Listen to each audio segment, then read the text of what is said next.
तो आज हम सॉल्व कर रहे हैं एक्सरसाइज 12.1 का क्वेश्चन नंबर 3। क्वेश्चन पढ़ेंगे। क्वेश्चन क्या कह रहा है, खिलौना है जिसकी त्रिज्या 3.5 वाले शंकु के आकार की है जो उसी त्रिज्या वाले अर्धगोले पर अध्यारोपित है। इस खिलौने की संपूर्ण ऊंचाई 15.5 सेंटीमीटर है। इसका संपूर्ण पृष्ठीय क्षेत्रफल ज्ञात करना है। तो ऐसा कोई भी क्वेश्चन जब भी सॉल्व करने के लिए बोला जाए तो सबसे पहले क्या करना है, क्वेश्चन को ध्यान से पढ़ना है। उसने जैसा जैसा कहा है वैसा हमें डायग्राम बनाना है। ट्रांसलेशन में ऐसा ही करते हैं। तो जैसा भी क्वेश्चन में कहा है वैसा हम डायग्राम बनाना स्टार्ट करते हैं। सबसे पहले खिलौना है जो शंकु के आकार का है, अर्धगोले पर अध्यारोपित है, अर्धगोले के ऊपर रखा हुआ है। तो सबसे पहले हम क्या करते हैं, एक अर्धगोला बनाते हैं। हम मान लेते हैं कि एक अर्धगोला है, ठीक है, और इसके ऊपर जो है खिलौना रखा हुआ है जो कि हमारा कोन की साइज, कोन की शेप का यानी शंकु के आकार का है। ये रहा। इसके बाद में क्वेश्चन ने क्या कहा है, क्वेश्चन ने कहा खिलौने की त्रिज्या 3.5 है। खिलौने की त्रिज्या और शंकु, ये जो हमारा अर्धगोला है, ये दोनों एक दूसरे पर अध्यारोपित हैं। तो ये जो है अर्धगोले की त्रिज्या जो होगी ये भी कितनी होगी, 3.5 हो जाएगी। ठीक है, अगर ये 3.5 है तो यहाँ से यहाँ तक की लंबाई भी जो है वो 3.5 ही होगी। ठीक है, क्यों? क्योंकि अर्धगोला है तो त्रिज्याएं तो इसकी चारों तरफ से बराबर होंगी। इसके अलावा हमें दिया गया है कि पूरे खिलौने की जो ऊंचाई है वो है हमारी 15.5 सेंटीमीटर। यहाँ से यहाँ तक की पूरी ऊंचाई 15.5 सेंटीमीटर है। अब सबसे पहले तो हमें ज्ञात करनी पड़ेगी इस शंकु की ऊंचाई। शंकु की ऊंचाई हमें पता नहीं है, लेकिन हमें यह पता है कि यहाँ से यहाँ तक की पूरी ऊंचाई 15.5 सेंटीमीटर है और यहाँ से यहाँ तक की 3.5 सेंटीमीटर है। अगर हम 15.5 में से 3.5 माइनस कर दें तो हमें यहाँ से यहाँ तक की मेजरमेंट यानी शंकु की ऊंचाई पता चल जाएगी। तो हम लिखेंगे शंकु की ऊंचाई कैसे निकालेंगे, 15.5 माइनस 3.5, तो ये हो गई हमारे पास 12 सेंटीमीटर। ठीक है, तो यहाँ पर अगर हम लिख दें कि ये हो गई हमारी 12 सेंटीमीटर की।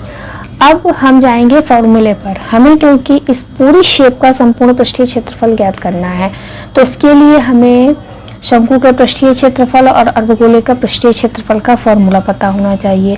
हम जानते हैं कि शंकु के पृष्ठीय क्षेत्रफल का फॉर्मूला होता है पाई आर एल, जहाँ पर एल होती है तिरछी ऊंचाई जो कि अभी तक हमें ज्ञात नहीं है। तो सबसे पहले तो हमें एल को ज्ञात करना पड़ेगा। तो एल ज्ञात करने का फॉर्मूला रहता है L is equal to under root जो इसकी ऊंचाई रहती है एच स्क्वायर और जो इसकी त्रिज्या रहती है प्लस आर स्क्वायर। मान रखते हैं एच का मान है 12 का होल स्क्वायर और आर का मान है 3.5 का होल स्क्वायर। हम इसे सॉल्व करेंगे।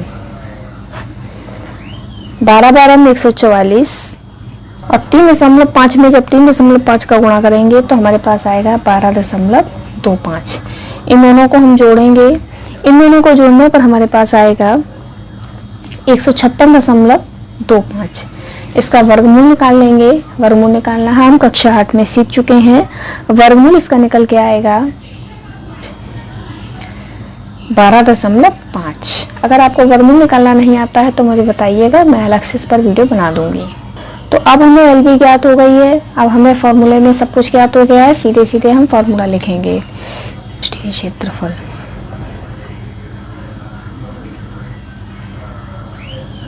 खिलौने का तो पूरे खिलौने का पृष्ठीय क्षेत्रफल हो जाएगा शंकु का पृष्ठीय क्षेत्रफल प्लस अर्धगोले का पृष्ठीय क्षेत्रफल, क्योंकि पूरी शेप जो बनी है खिलौने की वो शंकु और अर्धगोले से मिलकर बनी है। फॉर्मूला रहता है शंकु का पृष्ठीय क्षेत्रफल होता है पाई आर एल और अर्धगोले का पृष्ठीय क्षेत्रफल रहता है 2 पाई आर स्क्वायर। यहाँ पर हम मान रखेंगे। मान रखने से पहले थोड़ा सरल बना लेते हैं। पाई और आर कॉमन ले लेते हैं। पाई आर कॉमन ले लें अगर तो यहाँ पर बचेगा एल और यहाँ पर बचेगा 2r। मान रखते हैं। पाई का मान सभी जानते हैं 22/7। आर का मान प्रश्न में 3.5 दिया है। एल हमने अभी निकाली है 12.5 प्लस 2 और आर का मान है 3.5।